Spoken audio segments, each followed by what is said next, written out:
ዱዓ እንግዲህ ከዒባዳ መካከል ትልቁ አስኳሉ የዒባዳ ዋናው ቀልቡ ዱዓ ነውና ዱዓ ላይ በጣም ልንበረታታ ይገባል። አቡ ሰዒድ አልኹድሪ ረዲየላሁ ዐንሁ ባስተላለፉት ሐዲስ أن النبي صلى الله عليه وسلم قال ما من مسلم يدعو بدعوة ليس فيها إثم ولا قطيعة رحم إلا أعطاه الله بها إحدى ثلاث عند سو دعاء درقو مالت دعاء تملا شيء من الوقت إلا إذا أخل بشرط أو وجد مانع ወይ ሸርጥን ያጓደለ ከሆነ ወይ ደግሞ የሆነ ከልካይ ነገር ዱዓ ሙስተጃብ እንዳይሆን የሚያደርግ ነገር ከሰራ እንጂ ዱዓ አድርጎ ተመላሽ የሚሆንበት የለም። አላህ ይቀበላል ኡድዑኒ ያለ ለምኑኝ አስተጅብ ለኩም ምላሽ ሰጣችኋለሁ ዱዓችሁን እቀበላችኋለሁ አለ።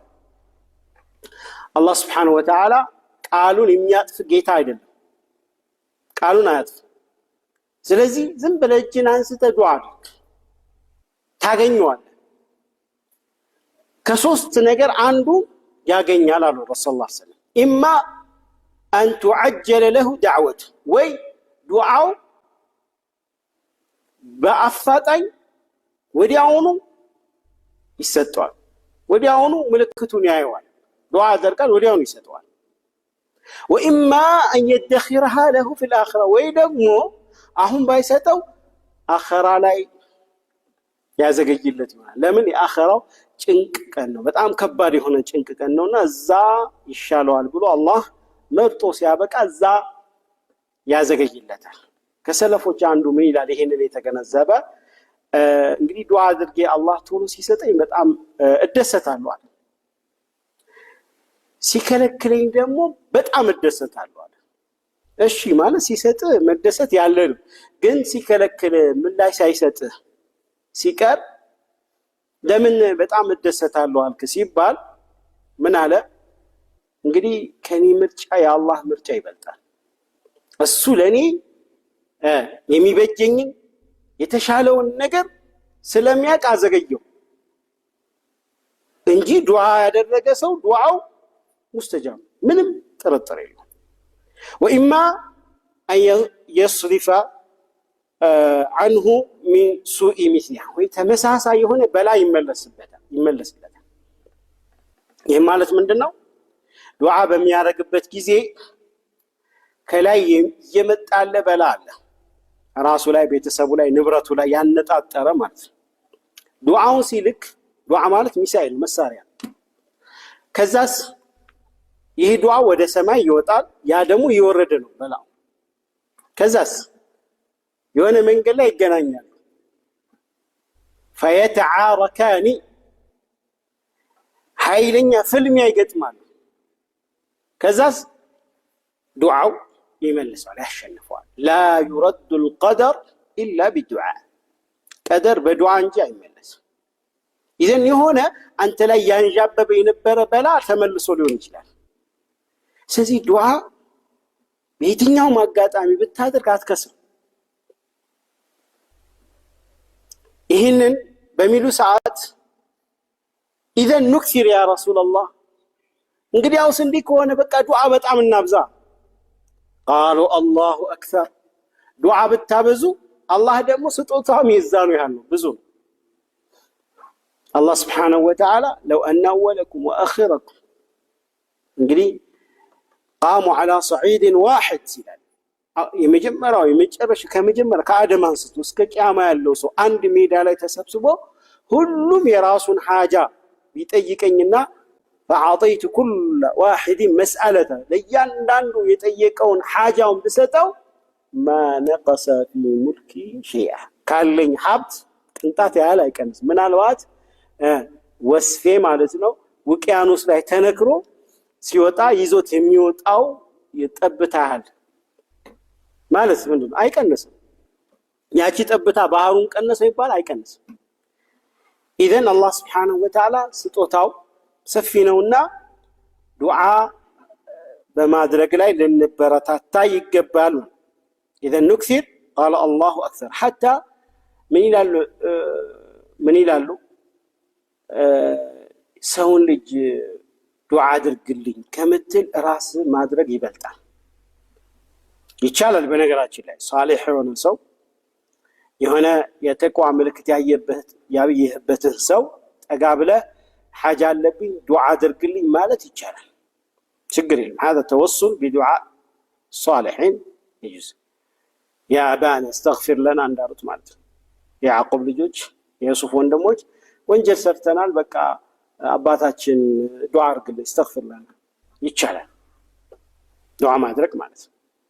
ነገር ግን ራሱ ቢያደርገው የተሻለ ራሱ ቢያደርገው፣ ምክንያቱም ትልቅ የሆነ ዒባዳ በውስጡ መተናነስ ያለበት ራስን ዝቅ የምታደርግበት አላህ Subhanahu Wa Ta'ala ያንተን መተናነስ ራስን ዝቅ ማድረግ በጣም ይፈልገዋል። ዱዓ ላይ ይሄ ነው ተዘሉል የሚባል ነገር አለ። እሱ ነው የሚፈልገው አላህ።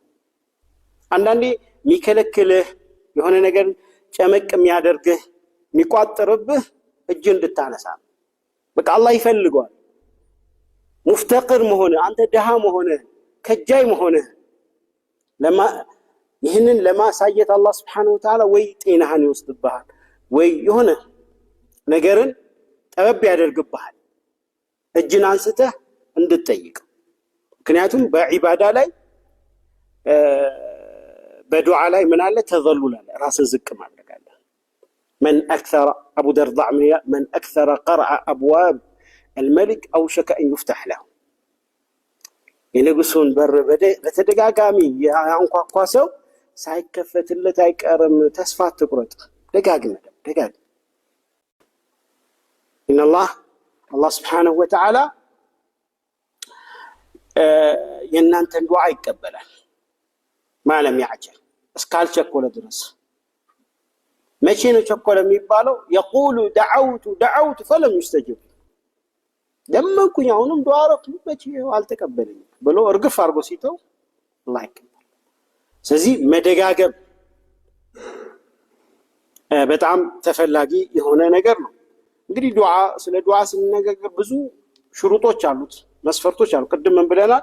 ሽሩጥ መስፈርቶቹ ላይ ክፍተት ካለ ዱዓ ሊመለስ ይችላል። እዚሁ ላይ ተጠቅሷል። ወላ ቀጢዐት ረሒም ዝምድናን መቁረጥ ወንጀልን ለመስራት ብሎ ዱዓ ማድረግ ይህንን አላህ Subhanahu Wa Ta'ala አይቀበልም። አንድ ሐዲስ ማንሳት በቂ ነው። ነብዩ ሰለላሁ ዐለይሂ ወሰለም ከናንተ በፊት አንድ ሰው ነበረ አሉ يطيل السفر ለበሉ ሁለቱም ነገሮች አሉ እዚህ ሐዲስ ላይ ዱዓ ሙስተጃብ የሚሆንበት ሰበብ፣ ዱዓ ሙስተጃብ ማይሆንበት ሰበብ ሁለቱን የያዘ ነውና በጥሞና እናድምጠው። ረጅም ጉዞ ሙሳፊር እንግዲህ ሰፈር ላይ መውጣት ጉዞ ማድረግ ምንድነው? ዱዓን ሙስተጃብ የሚያደርግ ነገር። ሶስት ሰዎች ዱዓቸው ሙስተጃብ ነው ብለው ከዛ ውስጥ አንዱ አልሙሳፊር ሙሳፊር የሆነ ሰው ዱዓውን ይቀበለዋል አይመለስበት።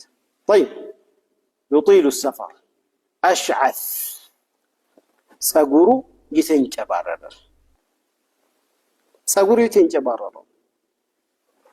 አግበር የልብሱ የነተበ ነው ወይም ደግሞ አባራ ነው ከጉዞ ርዝማን የተነሳ ማለት ነው።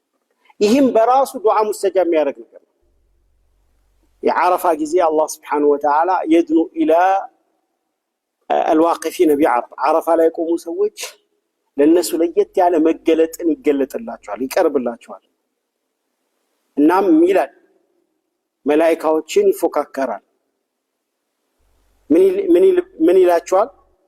ما أراد هؤلاء ምን ፈልገው ነው የመጡት? አተውኒ ሹዕፈን غبرን ይሄው ጸጉራቸው እንኳን መንካት አይቻልም። ይሄው ጸጉራቸው ተንጨባሯል፣ አደፈዋል፣ ላብ ነው የሚሸቱት በዛ ፀሐይ ላይ ማለት ነው። ለምን እንደዚህ ሆኑ መስላችኋል? የኔን ረህመት ምህረትን ፈልገው ጀነቴን ፈልገው ነው አለ መላእክቶች ምስክር ሆኑ قد غفرت لهم ምሬያቸዋለሁ ይላል። ስለዚህ ራስን ዝቅ ማድረግ ማዋረድ ወይም ማዋደቅ البذاذة من الإيمان عندنا راسن متعب براسه دعاء مستجاب رب أشعث أغبر ذي الطمرين لو أقسم على الله مدفوع على الأبواب لو أقسم على الله لأبره من إلى الملك يعلس عندنا سوتش علو سوتش عين لاي بتأم يتناقو بعلى باب ساتشو بهونيتاتشو በቃ ጸጉሬ ተንጨባረረ የሆነ የተጣጣፈ ልብስ የለበሱ ሰዎች አሉ። ምናልባትም በር ላይ መተው ለሆነ ጉዳይ ቢፈልጉ አላህ ይስጥልኝ ብለ ምስኪን ሲጠይቅ ሁሌ አላህ ይስጥልኝ ነው። አላህ ይስጥልኝ ተብሎ ከበር የሚመለሱ ሰዎች አሉ። ለሽምግልና ቢመጡ ተቀባይነት የሌላቸው ግን ለው አቅሰመ ዐለ አላህ ለአበር እነዚህ አላህ ዘንድ ሰዎች ዘንድ የተናቁ አላህ ዘንድ ግን የተከበሩ ሰዎች ናቸው። ምለው እንኳን ዱዓ ቢያደርጉ አላህ ዱዓቸውን ይቀበላቸዋል። ምለው ወላሂ ያ ረብ እንዲህ ልታደርግልኝ ቢሉ መሬታቸው ጠብ ዱዓቸው መሬት ላይ ጠብ የማይል የሆኑ ሰዎች አሉ ይላል። አሽዓት አግበር ذي الطمرين طيب أشعث أغبر يمد يديه إلى السماء እጁን አንስቶ ወደ ሰማይ ምን ይላል? ያ ረብ ያ ረብ ያ ረብ ይላል። ይሄ ሰው እንግዲህ እጅን ወደ ሰማይ ማንሳት ከፍ ማድረግ ዱዓን ሙስተጃብ የሚያደርግ ኢነላህ አሉ ነብዩ ሰለላሁ ዐለይሂ ወሰለም ኢነላህ ሐይዩን ከሪሙን يستحيي من عبده إذا رفع يديه أن يردهما صفرا الله سيبزا በጣም ሐያ አለው። የሰው ልጅ ሐያ አለው፣ አላህም ሐያ አለው። የሰው ሐያ ምናልባት የሰው ልጅ ሲያፈር የሆነ ፊቱ ሊቀላ ይችላል ማለት ያ ማለት አይደለም። አላህ ሐያ ያደርጋል። ሐያው እንዴት አናቅም። ቅድም እንዳለው ዛት አለው። ዛቱ ከፍጡራን ጋር እንደማይመሳሰል ሐያውም ከፍጡራን ጋር አይመሳሰል ሐያ አለው ብቻ። እንግዲህ ሐያውን እዚህ ጋር ተረጎሙት ምንድነው እሱ? የሰው ልጅ እጆቹን መዳፎቹን ወደ ሰማይ አንስቶ ጌታ አለኝ ዱዓዬን የሚሰማ የሚቀበለኝ አለ ብሎ እጁን አንስቶ ሲያበቃ ባዶ አድርጎ መመለስን አላህ ሐያ ያደርጋል። ስለዚህ ዱዓን ሙስተጃብ ከሚያደርጉ ነገሮች አንዱ እጅን ማንሳት ነው። እጅ ይነሳል ዱዓ ሲደረግ ኢላ ፊ ሐል ኹጥባ ላይ ሲቀር ስላልመጣ ማለት ኢማሙ ኹጥባ ሲደረግ አሚን ትላለህ፣ በውስጥ ግን እጅን አታነሳም። ኢማሙም እጁን አያነሳም። በል هذا من البدع ይሄ ቢድዓ እጅ አንስቶ ዱዓ ማድረግ ማለት ነው። ከዛ ውጪ ግን ዱዓ ከሆነ እጅ ታነሳለህ። ያ ረብ ያ ረብ ይሄ ራሱ ምንድነው? ዱዓን ሙስተጃብ የሚያደርገው ነገር አንዱ የአላህን ስሞች ባህሪያቶችን በዱዓ ላይ ከጠቀስክ አላህ ዱዓን ይቀበላል። ثم الصلاة على النبي በነብዩ ላይ ሶላት ካወረድክ ምክንያቱም ምን የሚል ሐዲስ አለ? ማንኛውም ዱዓ ከተቀባይነት የተጋረደ ነው በነብዩ ላይ ሶላት እስካላወረደ ድረስ ማለት ነው።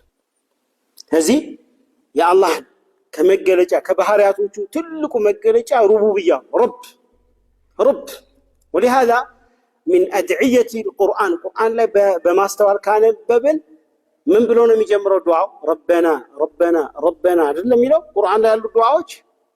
ስለዚህ ይሄ ምንድነው? አንዱ የተወሱል አይነት ነው በአላህ ጌትነት።